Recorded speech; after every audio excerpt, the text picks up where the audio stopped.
Hello, culture makers. Welcome back to the series I'm teaching this month about how everything that's been used against you can be a source of power. Today, I am here with Sukie Baxter, who is a movement and posture therapist. And Sukie and I have known each other for several years now. And she's actually the person I first heard the phrase, taking up your space from. And it was a bit of a landslide to me. I was like, oh, that is actually what I want to do in the world. I want to take up my own space. And the nuance that Sukie put around that wasn't that we're going to, just assert ourselves into spaces that weren't ours. She literally meant take up the space that is physically and sort of psychologically yours in the world. No more, no less. Your space is your space. And it's just been such a powerful concept in my life. And I want to see culture makers and feminist entrepreneurs and healers and artists able to take up the space that is rightfully ours, and often the space that we've been denied, even in our own bodies. I want us to take up that space because that's an assertion of power. That's us in our power. So now let's talk to Sukie. Sukie, welcome. Thanks for being here today. Thank you so much for having me. I'm very excited for this. So one of the things that we've talked about that I got really excited about when I learned about what you do is that you talk about the way that we inhabit our bodies, even the way we hold our bodies, certain postures that we hold, reflects or reinforces how we orient ourselves in the world. And so if we're always trying to be small and curl into ourselves, we're not going to be taking up our power space in the world. We're going to be orienting in a small orientation to the world. Yeah, and I think there's so many layers and so many nuances of this, but we are very much conditioned to think that our body is this sort of object that is separate from the self that we identify with as our self. And it's important not to start to cross over into the realm of my body is my value, because fitness culture definitely has that going. But your body absolutely shapes, and I mean physically, like the posture that you hold and the movement that you express in the world is shaped by your lived experience and the positive and the negative. And you store all of those in your actual neuromuscular connections. And so as you have things that happen, whether those are physical traumas, emotional traumas, all of those experiences, your body will shape around that. So if you are conditioned to believe that you are, for example, not enough, some variation of not enough, then oftentimes there will be a posture of diminishment, a self-diminishing posture. But there's all kinds of other ways that our body will shift and shape to express belief patterns. And these are not just our belief patterns from our own lived experience, but actually from our parents and their parents and so on and so forth, because we actually pattern our movement on the people that we're around, our caregivers, our communities.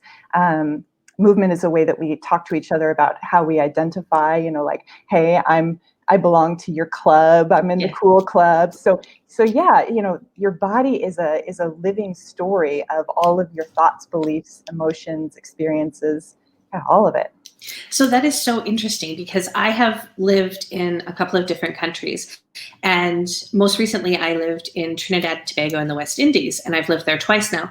And I have a family member who can, on the street in Canada, spot someone who grew up in Trinidad just by the way that they walk and carry themselves. There's a certain posture. And so we're actually like you said, we're patterning ourselves, even subconsciously, in the way that we express belonging, identification, all those kinds of things. And we don't even often know that we're doing it. Yes, absolutely. Because, as humans, we're at a big disadvantage as babies. We don't, I'm a horse person. Horses are up and running, 5 hours after birth, they're climbing a mountain. Right. And human babies, it takes years for us to be up and walking and running and competent. So one of the ways that we short circuit that is by patterning our movement on those who've come before us.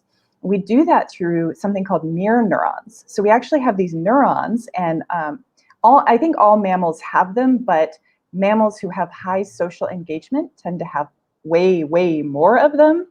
And what they do is that when I watch somebody move, it lights up the same part of my brain that would have done that same movement, even though I didn't move. So it Wow. actually builds neural connections of movement before you even do the thing. And it's very interesting when they look at people who play sports. So if you're like a basketball star and you watch somebody play basketball, you'll have just this complete firestorm of mirror neuron activity watching other people do it. So the more connected you are to a movement pattern, the more it lights that up, which is probably why we're so able to identify, culturally, people who walk or move in a certain way. And I had a similar experience to your family member. When I was in college, I lived in Spain. And we had this really long beach, and I'd be sitting on the beach and I'd look and I'd see somebody way off down, like a mile and a half away, and I'd be like, they're American.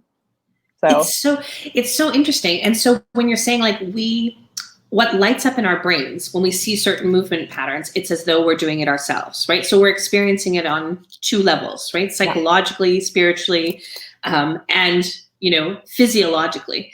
And so this brings me back to the power question. And specifically, I'm thinking about women or people in feminized bodies, or people who are marked as other in our culture.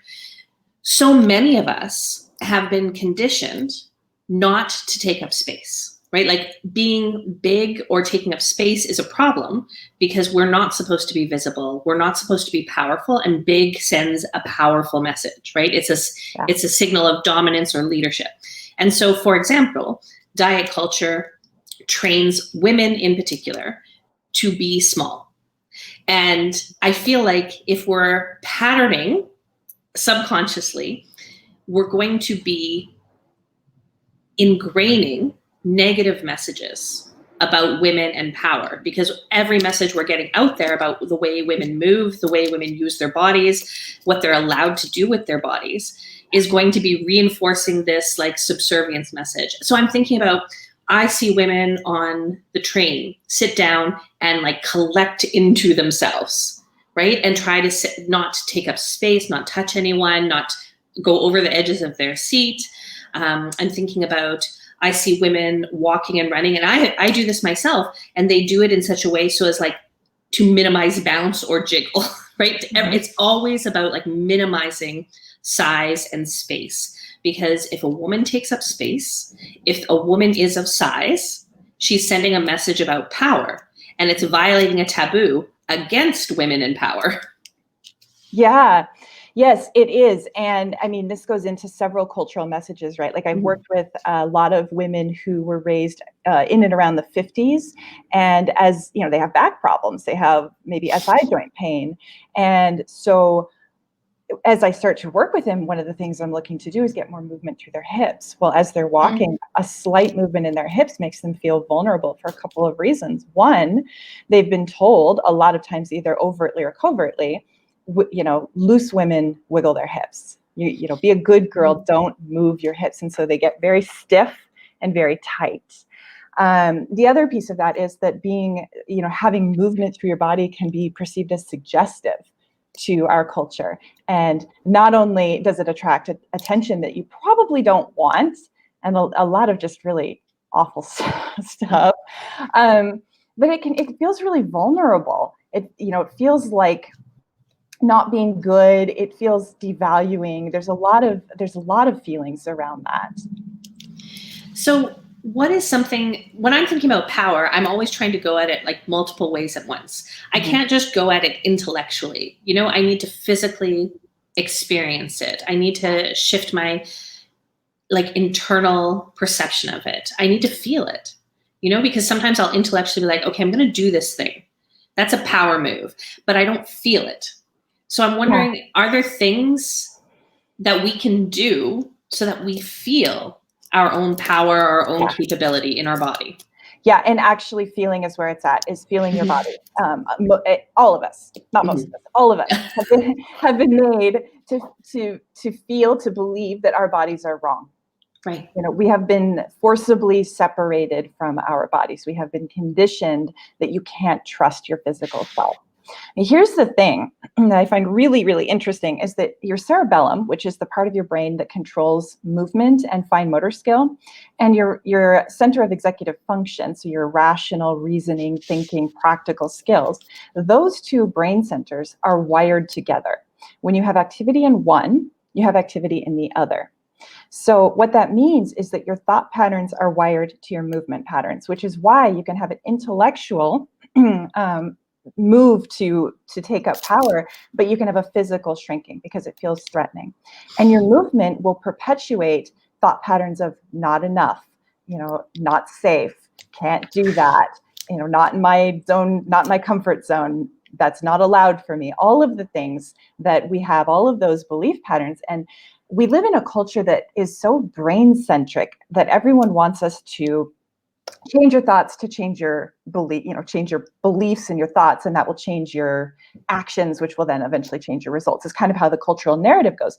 The problem is, if you're not addressing these embodied patterns, then you're only talking about the tip of the iceberg, and your body is still telling your brain all of these old stories that are potentially generations old. They might not even be yours, and they're not even verbal, but somehow you are getting them. And so you get out, maybe you want to get in front of people and present something, you get in front of those people and you feel disempowered because there's some separation between what your body is comfortable with and what your brain is trying to tell you to do. So you can start by connecting to your body. That is absolutely the first thing that we have to do, is start trusting our physical selves, because that's how we start to take up that space and start to live in our bodies and start to be comfortable being who we are. And then we can start to be aware of those patterns, and we can work with them through the language of the body, which is sensation. 90+% of the time when I have clients come in, the first thing I ask people is, what are you noticing? And very few people can tell me what they actually notice in their bodies, because they're living from here up. So you got to start living from the neck down. That's the first thing. You got to take up that space, and then we can start to unravel those patterns. There's two things that pop up for me. So one, we were talking about how, and we have talked about this, and this is personally like disheartening, and for you, which is that we've been separated from our bodies, like that our culture has separated us from our bodies and like made us feel like we're this brain wearing a skin suit. And, like it's that there's this other, that our body is other than us. But in fact, we are our bodies. Mm-hmm. And my body is myself. Like that is my life. That is myself. This is who I am. So that's one thing that came up for me. And then the second thing that came up for me is that separation is actually a direct, like that's a trauma response. So I know this because I'm a survivor of sexual abuse as a child. And we know that abuse survivors often dissociate, right? So they sort of leave their bodies in order to cope with trauma. And so if we think about that, we have had this like collective social exiting of our bodies. Yes. Because we're living like in a context that dehumanizes us and abuses us. And so we have to like exit our bodies in order to survive. And so it seems to me that this is actually a revolutionary thing to get back in our bodies and say, no, actually, my body is myself. It is sacred. It is precious. And I can take up the space that this body occupies. It is my space. It is such a revolutionary thing. It is completely against the cultural narrative that's happening right now. You said something actually really interesting, and that is that I'm not just a brain wearing a skin suit, and I love that. Something that will absolutely blow your mind is that from an embryological standpoint, your skin actually arises from the same tissue that your brain does. So your skin is brain tissue. So when you are touching skin, you are touching your brain. And I think that's so powerful because, we're like, oh, it's just skin. It's this thing that I buff and polish and try to make look younger. But no, this is your brain. Like your body is your subconscious mind. And yeah, we live in a culture that wants us to be separate. And there's a lot that our culture, the powerful people in our culture gain from us being separated from our bodies. Because if you're not in your body, you're not getting messages from yourself. That means you can't be self-motivated, you can't be self-driven, you can't self-navigate through your life. That means that I can not only tell you what your problems are, but I can tell you all the things you need to buy to fix them. So you become very controllable. Controllable. You become a consumer. I can market anything to you because I can conjure any problem out of the blue and tell you that you have it. I mean, Listerine is like such a good example of that. I don't know if you know that story. I don't. Really? Okay, so Listerine actually, I can't remember what it was. It was like some sort of a cleaner or something like that before, but they actually came up with the term halitosis, and they created a whole campaign around halitosis, which means bad breath. It wasn't a word before then. And they started to create all these ads that were like, are your friends talking about you behind your back because you've got halitosis, this awful condition? That's how they started to sell mouthwash, which wasn't something people bought before that. I had no idea, but that completely makes sense. So they can make any problem, and suddenly you think you've got it. And then you need to buy whatever solution or buy into some idea of a solution, like diet culture at large, right? And specifically different kinds of diets. But on a grander scale, I think this is incredibly dangerous from a political standpoint. Because if our country if we can't self-navigate, then our politicians can tell us who or what to think, like who to believe, what to think. It's the whole fake news thing. If we can't really gut check for ourselves, then do we really know what's going on? And we become a very steerable country. So people in power, it's really to their advantage for us not to trust ourselves. So by coming into yourself, you really become an empowered person who is not controllable. You're no longer a puppet. And this isn't just like some sort of a cognitive idea of being in your body. There's actual neurology around this. So if you're familiar, I don't know if you're familiar with the vagus nerve at all, or for anyone who isn't familiar. Okay, you are. So the vagus nerve is a huge nerve that runs through your body. It goes from your head all the way down to your gut and affects many different autonomic, so beneath your conscious awareness functions. One interesting thing about the vagus nerve is that 80% of the fibers of it are running upwards to your brain from your heart, 80%. So only 20% is from your head down to your body. 80% is going up. Your body, so skin is neural tissue, right? So you're actually pulling in data from the world around you all the time and getting messages from your body that your brain interprets. So it's not really thought and then body reaction. It's actually the other way around. You're getting things in through your body. Your brain is analyzing it and sort of spitting out an interpretation of all of that.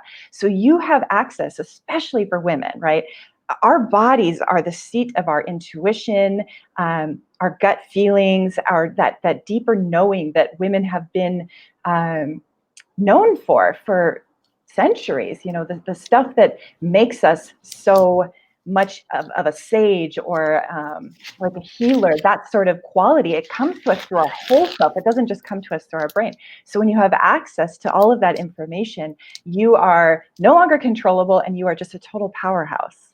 Well, and this is something you taught me, I think 3 years ago. You were using the language of like picking up signals, that the body is like almost like an antenna, that we're picking up signals. And those signals are really valuable. These are the signals that protect us, that give us information that we might not consciously be processing. And one of the things that remind me of is Gavin de Becker's book, The Gift of Fear. And Gavin de Becker is a former FBI profiler. And he, in his book, talks about all the different ways that people keep themselves safe, and that it operates almost on this intuitive subconscious level because their body picked up signals that their brain hadn't processed yet. And so he's talking about like a woman just having a bad sense about the man that she's in the hallway with, and ignoring it, and things go horribly awry. Or he talked in the book about a woman who was actually, being assaulted. And the man got up and closed the window and walked out of the room, and something in her head just said, go. And she just got up and walked out of the apartment. And what it was he was actually a serial killer, and he had closed the windows so nobody could hear her scream, and walked into the kitchen to get a knife. And so, but she was picking up the signals that her brain couldn't process. And I just remember you telling me about this, is that our body is picking up signals, and we just get messages, and we're not consciously processing them, but we have to trust them. Yes. And that has been so powerful for me in my life, you teaching me that about like the body picks up signals. And so even just where you brought it together right now, which is like skin tissue is brain tissue, I'm really going to trust those impressions a lot more now. And there's a lot of science behind this, which I think is really interesting. Mandy Blake is somebody that I really, really like. She has a company called Embodied, and she does somatic coaching. And she brought a lot of research to this. And there's piles and piles of research that embodied intuition is a thing. But all of this research gets shoved under a rug, because it doesn't fit with our cultural narrative, our scientific narrative, which is that our brain is the thing that's, the supercomputer. Our brain is the thing that's doing all of the analytical processing. Like we're so keyed into the brain and so conditioned to believe that our brains are super important. And they are, except that our brains don't end at our necks. The brain material condenses down into neural matter that goes down your spine, becomes your spinal cord, and that branches out into all these little nerves that wind up in your muscles and your organs and all of your cells. And so your brain is embodied. And when they do these tests of intuition with people, like there was one where they had people pushing a button for random computer images. These people would just push a button and it would randomly generate an image on the computer, and they'd put sensors on the people on their skin to test sweat. So moisture is one of the things that they can measure. And some of the images were pleasant and some of the images were disturbing, but nobody knew what image was going to come up, including nobody, because it was completely algorithmically random. But what they discovered was that before a person would push the button and a disturbing image would come up, they would actually get a bit sweatier every time before the disturbing image. And so, how did that person know that? I don't know. But clearly we are picking up on things that we don't know about yet. And maybe in 100 years, they're going to look back and be like, wow, they really didn't know anything. But the fact of the matter is this stuff is happening and you absolutely can trust it. And in my personal experience, when I have trusted my body, I have never been wrong. And when I have overridden it, when I have thought, well, I have kind of a bad feeling about this, but it's a good opportunity and this person's being really nice to me, and like what's my problem, and I should really be grateful, or whatever the narrative is that I create, it always ends badly. Always. Yeah, I've had that experience too.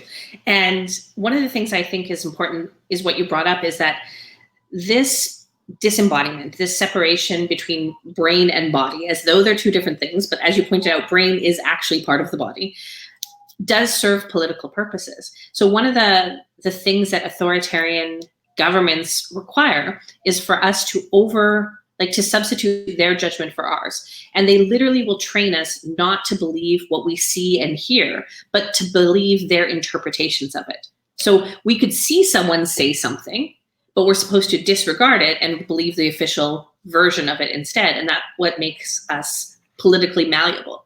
And like you said, if we are embodied and we actually trust our own perceptions, that can't happen.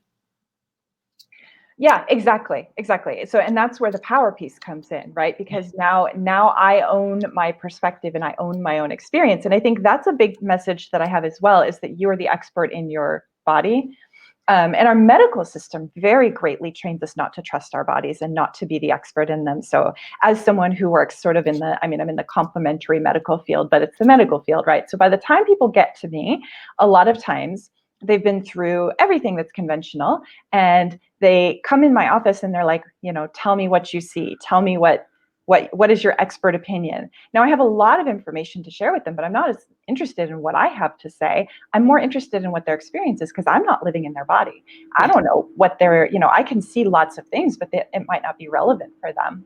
And so you're the expert on your lived experience. You're the expert on what's going on for you. And there's no wrong way to live in a body. And I think that's really important too, because we're so conditioned that there's a wrong way. And I think this starts in early childhood when, first we start when we're little kids, we're allowed to do anything, right?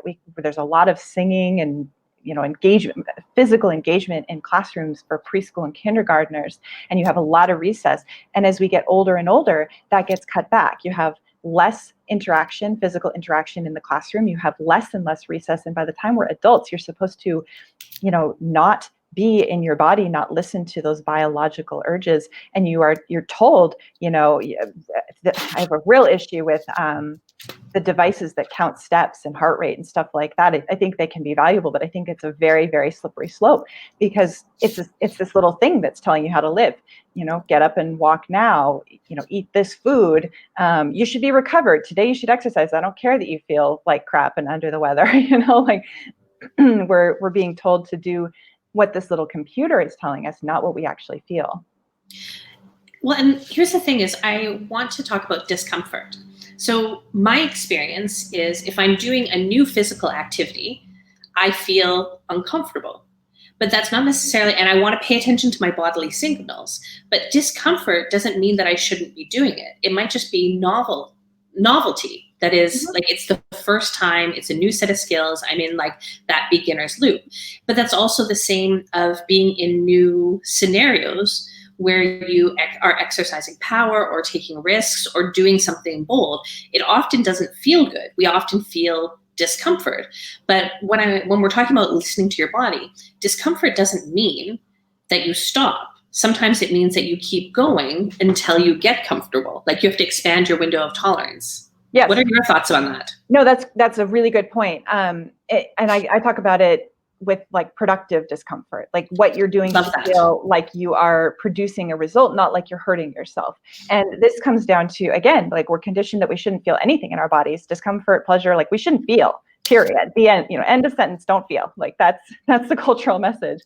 But the reality is that sensation is nuanced, and that, there's not one type of pain. There are lots of different types of pain. There's pain that is very productive, and there's pain that is very damaging. There's pain from emotions like grief. I think grief is incredibly productive. If somebody dies, you should feel grief. You should feel some emotion around that. And it's not pleasant, but that doesn't mean that it's inappropriate. And I see a cultural narrative around wanting to squash discomfort, particularly since I have for 15 years worked with pain primarily. Most people don't take action on addressing their physical selves until they're in some sort of physical pain. And they come in and the narrative goes, we need to stop the pain. Well, we can give you drugs for that. I mean, I can't, I'm not a doctor, but you can go to a doctor and be prescribed pills that will take your pain away. But that doesn't solve the underlying issue of the problem. And sometimes feeling pain can be productive, feeling that discomfort, because getting into your body when you haven't been there for a long time, just that can be uncomfortable and edgy and unfamiliar. I like the word unfamiliar a lot, because sometimes I'll have people move in a way or explore different ways of moving, and they're like, I don't know, this feels really weird. It's like, well, does it feel weird like you've got a problem, like there's like it's hurting you, or does it just feel like, wow, I've never moved like this, I don't usually stand like this, I don't usually occupy my body in this way? So anytime you're doing something new, there's some level of discomfort. So what I'm thinking too is what I know about power and culture making and interacting with an unjust world is that we often have to unlearn norms. So like, we've internalized them and like metabolize them, and they become our patterns. And I'm thinking that the same thing is true. And that's uncomfortable, right? It's uncomfortable to explicitly unlearn norms. And there is a grief that goes with that too. It's like, oh my goodness, I was complicit and I didn't even know it. And I did these things and I was this thing. I think there must be a parallel process with bodies where we have to unlearn certain postures, which is deeply uncomfortable, and learn and lean into new ones. Yeah, and that also goes against the story. Like, all the posture correction advice, like, I do posture and movement therapy, but I am not your typical like physical therapist type person, and I don't endeavor to be that. What I typically see in posture and movement therapy is, do this, hold your body this way, squeeze this muscle, push your head back, hold your chin. So it's all doing based. And what that does is it layers a new pattern of tension over old patterns of tension. So I am much more interested in peeling away those tension patterns that you have developed and sort of getting you down to basics, like pulling it down to the studs, right? Mm-hmm. What can we build from a baseline? If you've already got a building, you don't put a new building on top of it. You take one down and then you build something new. Or you take it down to the studs and then you kind of, you remodel. I also talk about it this way, that it would be a bit like putting on an Armani suit over like your old painter overalls. Like, yeah, the suit is really nice, but you're wearing some bulky stuff underneath it. It's going to look kind of funny. First, you have to take off the clothes you're wearing to put the new clothes on, whatever that is. I say the same thing. We have to unlearn this cultural conditioning in order to bring new norms and new patterns of behaviors into play. Yeah, and so one of the ways that I do that is through the attention, right? So if you put your attention on your body, you're pairing two different things. You're pairing neuroception, which is sensation. It's what your body is feeling. It's the language of your body, with perception, which is what you cognitively notice, what you're conscious of noticing. So you're starting to notice your reactions. Now you can create an intention for something new to happen, because just noticing those reactions starts to drive a wedge between them, so that you're getting some space. So you're not just, firing off like a trigger every time you're in a certain circumstance. You don't just have this default pattern happening. You start to notice, I have this default pattern. Oh, that's really interesting. At that point, you don't have to do anything about it, just noticing it. After a while, you start to notice that you notice the pattern before you're doing the action. Now you can start to have new intentions. And I will say that the time to start with this is not when you're in a really stressful situation. These are practices that I find they're most helpful when they are something that you do to cultivate a resilient nervous system, to regulate yourself, to widen your window of tolerance, to get yourself inside your window of tolerance. Most of us are outside our window of tolerance because of the inherent trauma that just goes along with living in a modern culture. And then when you get into a stressful situation, you are resourced, you are resilient, you are at a place where you can be like, oh, I feel that pattern rising up. I'm going to make a different choice. I'm going to have a different intention. And one of the most powerful ways that I find to create that kind of a nervous system is through somatic, body-based movement patterns that are speaking the biological language, not just in your head, not just thinking about it, but actually ingraining it in your neuromuscular patterns, so that you have new habits, so that we can reset you at the body level. And I just think this is so powerful, because I think that we have the opportunity to heal not only what we have experienced in our lives, but what generations have experienced. And hopefully, my hope is that that will create a reset for future generations, because I see that we are carrying so many generations of trauma in our bodies, and it's affecting our relationships, it's affecting our mental health, it's affecting our physical health, it's affecting our culture. We have what I call burnout culture going on right now, where it's all about how much pressure can I put on myself, how much willpower, how much discipline, how hard can I go until I collapse. And it's not, and how much can I ignore the signals that my body is telling me? Like, it's telling me to sleep, but I'm going to ignore it. I'm going to start overriding and make a practice of overriding my bodily intelligence. And I think you made the point that this also intersects with our political systems.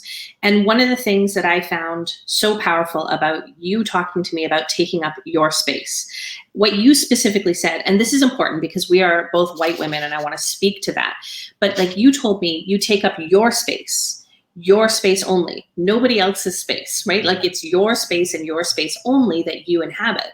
And I feel like there's an important nuance there that we have to pay attention to, which is the history of colonization is that you take over other people's space. The history of patriarchy and white supremacy is other people's physical boundaries and lives don't matter. They belong to you, the dominant identity, to be used as you see fit.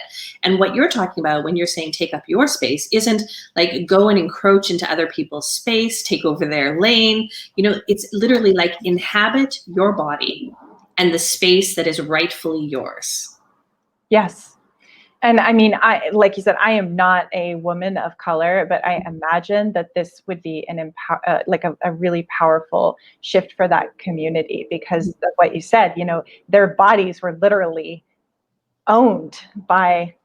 Well, and women's bodies as well. And right? women's bodies, yes. Yeah. So this is important for us to reclaim our space. Yeah. And it's also important in a culture that, success means taking over other people's time, taking other people's labor, taking over other people's bodies to use for your agenda.